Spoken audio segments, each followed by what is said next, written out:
You have all seen the post of people asking about these streaming boxes. Are they legit? Are they safe? Is there a catch with them? Are these things even illegal? Then you see a few people telling people or these people to stay away because these things are malicious. And then you get these people that are trolling. These people are saying that they're malicious, saying, you're incorrect. There's nothing wrong with these boxes. They're totally legit. Well, in this series, we're going to find out over a few videos and a few months. We're going to spin up one of these boxes and see what it does. We're not going to listen to what other people say or think they say or think they know what they're doing, or basically listen to others saying that what they are not doing. We're going to spin up one of these boxes to find out for ourselves what are these boxes actually doing. What we got here kind of set up for this is a couple things. Got a monitor here that we can kind of see what's on the box. Got this box down here to the left, which is an older data box, but I have what's called security onion on there. So what's going to happen is we'll hook up the VseeBox here to a port on the little switch here for destination. Actually, we'll be hooking up a source port, which is this guy, which kind of is plugged into this laptop right now, monitoring this laptop here for the last few hours. But eventually, we're just going to hook it up to this dude. Source is going to go to Security Onion, and it's just going to listen everything that goes on from that box since I plug it in. Also, we have another item underneath the switch here. It's an IDH node. It's a node from Security Onion, so it acts like a web page and the other things it could be set up to be. So let's say if this box is malicious and it tries to reach out and other stuff in my network, that's going to see it there, and I'll see it trying to attack, and it'll let me know. But yeah, we might add some more things to this. But for right now, it's just a basic setup and see what this thing does. All right, for a malicious box, this intro is actually pretty legit. Another thing too, once we get going here, it's going to ask us to pair the remote. Like I don't buy a Roku from Walmart and it asks me to pair it. It knows to pair it, right? It knows what to do right away. However, big concern here, really large concern, is it's scanning all my Bluetooth devices right now in my house, as you can see on the screen. I'm not sure if that's legit or not, or if everything does that, but that kind of got me eerie. Like, okay, why is this streaming box trying to scan every Bluetooth item in my box, or not in my box, in my house? So that's something we're gonna definitely check out later at one time. Another thing to note is when you buy these items from the store, they come with batteries. So I took the box out, took the remote out, plugged it in, and it started doing this, right? And I'm holding the button, sounding like nothing's happening. Well, there was no batteries in the device. So I opened the back cover, no batteries in there, looked through the box, there's no batteries. So, I had to go search for batteries. What device do you buy now that never comes with batteries? Usually everything has batteries. That's another kind of a weird thing here. After a few minutes of searching for batteries, I finally got some. And in the meantime, as I was doing that, this device kept on scanning my network for Bluetooth devices. But anyways, we eventually were able to get to the setup page. All right. Coming into this project, I've been telling people what you're doing is committing fraud. They're like, no, we're not. And they keep getting defensive about it. I says, you're getting something for free that your normal cable provider needs to pay a certain fee per user a month.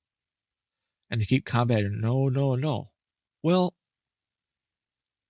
take another guess, or take a look here. Pause the screen and read this message. This will clearly state what you're doing on these boxes. If you're doing something on these boxes and any means that someone needs to pay, or if you're doing something on these boxes to get around a certain thing, it is on you and not the box. All right. So after hitting OK, what happens? stuff starts downloading. The exact stuff that lets you commit that fraud that I was just talking about. You don't have an option to download it. It downloads it for you. Why? I don't know. For these boxes, it would be nicer if there was an option to actually, to download these individual items, but it does it for yourself. I mean, you could use it for Netflix, or YouTube. Actually, keep watching the videos. I'm not even sure if you're going to want to do that. But all these live items, the heat items, these are the items, if you never had one of these boxes, that you can go in and get your CNN, ABC, all your channels. And I even heard pay-per-view events for free. And right now, enough rambling on. We are at the screen, right? YouTube, you got all that legitimate stuff. Then the recommended items, the reason why you get this box, the fraudulent stuff is below. So what we're going to do here is we're not going to click on a bunch of these items. We're going to suspend, or not suspend, but yeah, I can say suspend, but basically turn the box up so it's in standby mode. And we're going to let it sit for a week. And then we're going to look at the traffic. All right. So we got a week's worth of data finally. And I don't know really where to start here, but we're just going to kind of wing it, right? So actually, this first little log, this is actually Security Onion. That box, that data box I kind of showed you guys earlier. It's basically a security device that collects logs. You'll get alerted in it.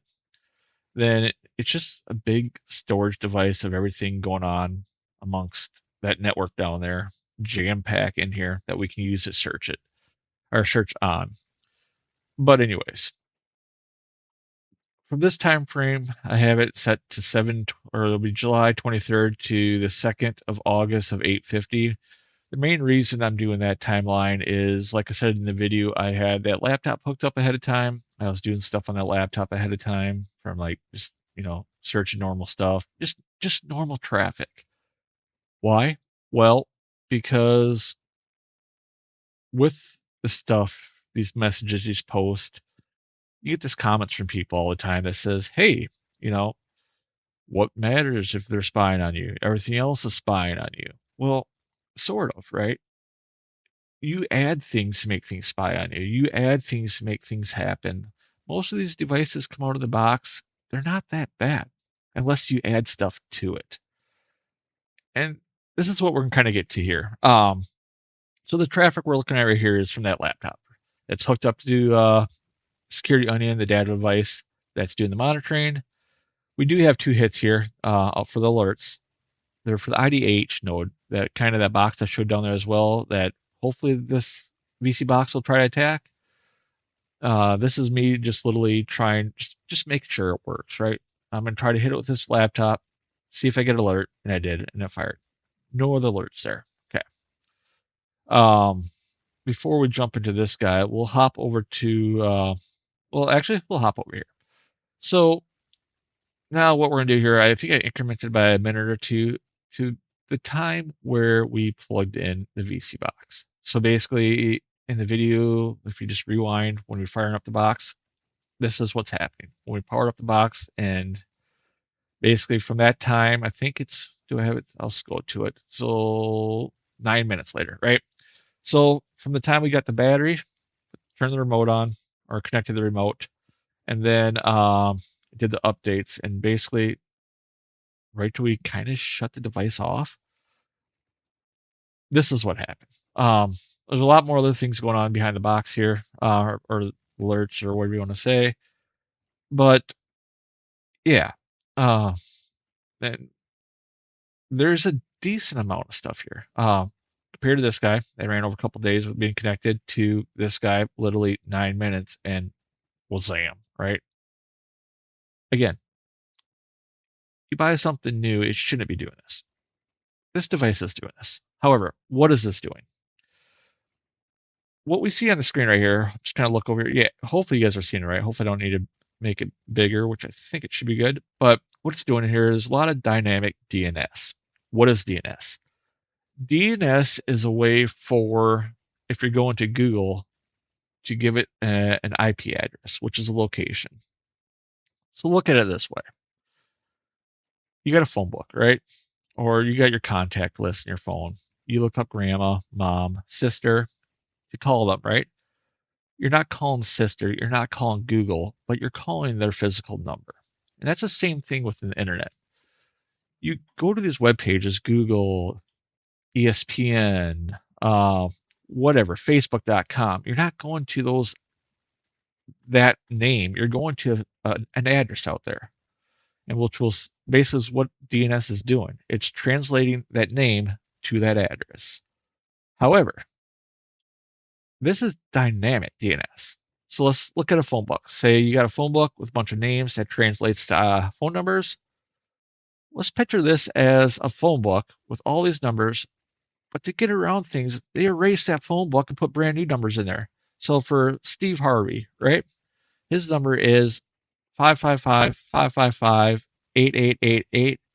However, they tracked that number down, they deleted it, but he needs to still get a hold, and someone still needs to get a hold of him. So what he does is he erases that, adds another number in there, and now he's at 555-555-999, right? Or 9999. Uh, that's basically what DNS is doing. It's switching the IP addresses, which we'll see here in a second, around. So if someone would take down a server or something out there on the internet, wherever these items are being hosted, they can spin it up elsewhere. This is not typical. I don't want to say legitimate. This is not, I mean, it's evading stuff, right? A lot of people use this for their home items. When, say, like for my address at my house here, I want to remote into it. I have to use dynamic DNS because my IP address is constantly changing from my ISP. However, larger companies, for instance, like the VseeBox, it should be not dynamic, just normal DNS where it never changes. But yeah, so let's hop over to Elastic real quick, which is a little, I don't know what you want to say. It's a part of the security onion, right? So we're going to hop over here to the laptops. LT's laptop for the DNS query. I just did a simple query here for DNS port 53, and the IP address of that laptop was 249, and of the VseeBox, it's going to be .3. And one thing we notice here, my DNS server, I'm using Google, which is quad 8 or 8.8.4.4. Also, it might be a couple here. I had my firewall supplying its own DNS and try to produce it through there. So that's 192.168, or yeah, 192.168.1.1. So if you see those three addresses, 192.168.1.1 and 8888 and 8844, that's me handing DNS down to the box. Say, hey, you're looking for this name, grandma. Use this phone book, which is, Google, right? To reach out to find the IP addresses and whatnot. And then go to these items.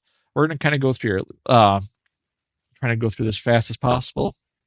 But like I said, that dynamic DNS, what we've seen on the VseeBox within the first 9 minutes, this is a couple days. There is a lot of queries here. You can kind of see the queries are on the right side here. But we're going to look at a couple of these. I mean, it's normal stuff, but you're not seeing nothing in there dynamically. It's all legitimate. Another thing to know, it's all quad 8s. This is actually the VseeBox. I think this is NetBIOS. Yeah, so basically the VseeBox was already hooked up for a couple days, and I'm using this computer here, the 10.10.10.249, to monitor what's kind of going on there. So that's nothing really to worry about. It's just typical NetBIOS. But what's kind of concerning here is we'll hop over to the VseeBox, and these guys, it's not going to be that first day. It's going from the 25th out to the first week after I hooked up the VseeBox, which is the 13th. We're going to have a lot of queries. However, again, they're not really saying dynamic, but I did research a little bit. It's like, this guy's a dynamic DNS. Does it actually give us a count? Okay, yeah. So 2,463 times it went to this address, which is a dynamic DNS name. Same here. Well, you can kind of see these guys here as well. I mean, these are kind of more legitimate. Another dynamic, I believe. I don't know why I went to KU. That's kind of weird. This is still dynamic, more dynamic. Uh, so it's trying to evade some stuff here. Okay. So another thing I noticed too is bringing back to a couple minutes before where it says I'm handing out my phone book, which my phone book for DNS is the 8844 or 8888 or 192.168.1.1, as we see right here. Okay. But well, let's do this first. Let's go to the laptop, right? So basically on this laptop, I did a query here for of the laptop IP in the 249, uh, not equal to the destination of the quad eights, the 8844, and that 1.1. So any other traffic going out that has anything related to DNS, just show me it was not those IP addresses. And we got some hits here. These two, this is a broadcast, this is a multicast. Broadcast is just, I mean, just a square within the network, nothing big. All PCs do it, nothing to worry about that. Multicast as well. This is kind of concerned, but this is NetBIOS again. Port 137, your destination port. Nothing to be worried about. However, what caught my attention is this. Um, so same thing, same query. This time we put the VseeBox in, quad eights, 8844, 192, 161. Basically my DNS, my phone book handing to these guys. And what we're going to see here is a bunch of other destination. There goes my dogs. Destination IPs. And again, like my VNC, all these are my FTP, dynamic DNS, all these are DNS, but biggest concern here is all these different IPs.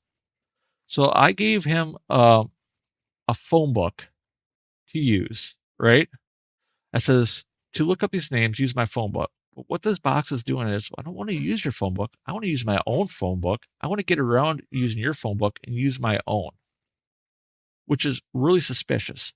So these boxes are hard coded with these addresses to physically look up these different server IPs or use DNS on these different server IPs. Kind of like back to that phone book, here's your phone book to look it up. No, I'm not taking that one. I'm going to take, this guy in the back alley, take his phone book and bring it up, which is, again, I mean, it's something typically, well, especially a device you just buy off the shelf would not do and should not do. I mean, that should not do. It will not do unless you specifically put something on there to make it do that. Is that legit? No. I mean, this is really suspicious. But let's continue going on here before I ramble. Let's go back to these alerts. I said a bunch of dogs barking out there. Someone's here. I have no idea. But anyways, we ran this for a week. We spun up security on our VseeBox here, 9 minutes, and this thing just got lit up with alerts. A lot of it is pointing back to the dynamic DNS, which I kind of just showed there. Utilities, DNS keying. This is all dynamic DNS. The reason why it's in alerts, because this is not typical traffic again, you guys. This is suspicious traffic. Okay? Suspicious. If it was typical, this wouldn't be here, but it's here. Just kind of set that sink in there. Okay. So another thing, I mean, I only did a week here so far. Right now, it's a lot longer than this, but we're just going through a week's logs, trying to digest them. I'm not going to go through all of these as this video is going to drag on forever. However, before we go down to these, I did look into this, which kind of it sparked my interest. Like, I mean, why the heck would the VseeBox have anything to do with a Nintendo Wii, right? Well, let's look into this a little more. Okay. So again, it looks like dynamic DNS resolved a name. Again, dynamic DNS came up with their name, and hey, it's a Wii user. Let's dig into this a little more. Well, here's a log of that device here. This is what kind of caught my attention. Under these user agents, when you search something like on the internet, these things are called kind of like headers, right? It'll show you what type of device you're using, like your browser, like Mozilla. It kind of shows like, hey, this guy's using Internet Explorer. This guy's using Chrome. This guy's using Mozilla's Firefox. But as you can see right here, it's saying it's a Nintendo Wii, a Nintendo browser. So your VseeBox that is legit has to go outbound and pretend it's a Wii. Is that legit? I mean, there shouldn't be no reason this is happening, but it is. We're going to go back into this a little more. And just to go over that part right there, here is the query, the DNS query. So basically what's happening, let's see if I can pull this open here, is, where are we? So basically the client IP is the VseeBox, the 10.10.10.3. What it does is it queries for dynamic DNS, .tv. The query name it reaches out to is weather.dns.tv. So it's going out there on there. And what it's handing back is, where's the answer name? Right, this IP, which correlates right back to this guy. So it's saying, going up to dynamic DNS, like, hey, I want the weather for this, but it's not just going out to weather.com. It's going out to dynamic DNS for some reason to grab the weather, but yet it's pretending to be a we. So when it reaches out to the dynamic DNS, is it going someplace else? And if it says it's from the VseeBox, are they going to say you're not going to get your weather? I believe when we went back to or started up the box, there was a little weather icon there. But if weather.com all of a sudden hits all these hits from VseeBox, they're going to deny it. Maybe this is an evasion to get around it. However, we're going to probably stop the video here. I'm going to probably look into these items a little bit more. Definitely kind of concerning in a way. However, it might be just false positives. But as we've seen in these dynamic DNS, this stuff is legit. This stuff is happening. We've seen it. I got logs of it. And I don't know really what to say here, you guys. Is this malicious right now? No, I don't think it's malicious at this point. It is highly suspicious. It is doing things that you typically don't or will not happen for devices you just buy off the shelf. Seeing this, if I would not have this hooked up to the system I have right now, it's all locked down. It's not going to come back to my main computer, phone, TV, or whatever else in my house. I wouldn't let it touch my network. Just seeing this stuff, it gets me curious where I want to keep going with this video here. But, it's going to be over an hour to 2 hours just looking into this. And right now, we're way past this date. And there might be so much more to look into. But like I said, I'm rambling. I'm going to stop the video here. And I'll look into these a little bit more. And we'll venture on to this a little bit more from time to time. We'll turn on one of these apps. We'll do that fraudulent activity. And we'll see what happens. If you have any questions, any concerns, please leave comments. If you guys still think these guys or these boxes are legit, even after what you've seen here, leave a comment, tell me why, or, just shoot a message. But anyways, we're going to end it here and we will come back sometime later with a more updated video.